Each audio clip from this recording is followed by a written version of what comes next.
Hello, everyone, and welcome to this quick short about some wine information. I thought it would be a great idea to just break down the whole wine tasting process, terms, so that you can learn as you go along. So, first, subscribe, like and subscribe. You know the drill. I don't do that enough, so I'm going to do it now. Like and subscribe, share, all that stuff. So, let's talk about tannins. Now, tannins, you hear me mention that every time I do a tasting. But what exactly is a tannin? I get that question all the time. What's a tannin? Well, tannins, the word tannins, come from an ancient German word called tanna. And what that word meant or means is oak. So oak trees and the oak barrels. And what is So that's the origin of the word. But what is a tannin? So the tannins are what you taste in wine when you drink it and your mouth dries out. So you get that dry feeling in your mouth. It's all part of the whole experience of tasting wine. Making a wine complex, it's going to have that tannic feeling to your mouth. So, but what causes it, right? What causes that to happen? Well, in grape seeds, in grapevines, stems, and skins of grapes, there are tannins. And what they do is they seep into the wine the longer they are there. So what is the tannin per se that's in the grapes, that's in the seeds, that's in the stems? It is a plant-based polyphenol. That's the technical term.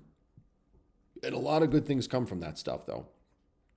Antioxidants, we all know about antioxidants these days, but antioxidants come from that. So they're there and they seep into the wine the longer they stay in contact with it. So they're going to get it from being in the fermentation process when they're in that contact with the seeds, they're in contact with the stems before that's separated. And that's also the reason why you see it, you're tasted more of it, the stronger tannins in red wine, you don't in white, because usually white wines are separated from the seeds and the skins very quickly. So that's why you're always going to get more tannic tastes in red wines, even though all wines have some type of tannin taste. You just don't notice it as much with the whites. So another thing or another way that the tannins get into the wine, or the compounds that amount to tannins, is from the oak barrels that we use in a lot of wines to age them. So there you have it. The tannic, going back to the oak, right? The German word meaning oak.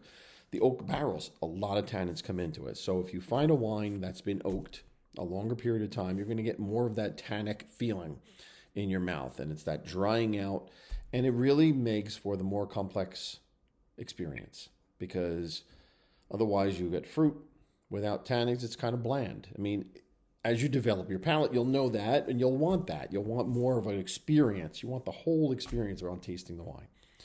So in a nutshell, that's what I mean when I say tannins. So now you know, and now you know what to look for when you're drinking a wine and you get that dried out feeling.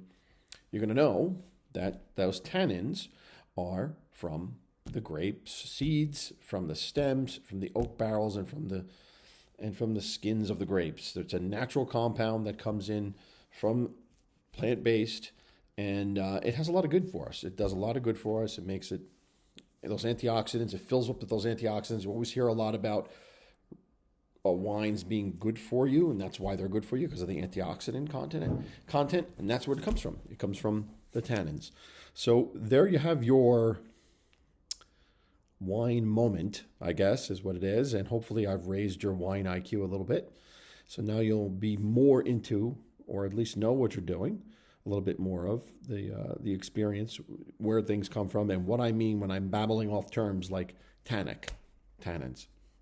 So anyway, as always, thank you for subscribing and liking and all that. And thank you for watching The Wine Guild.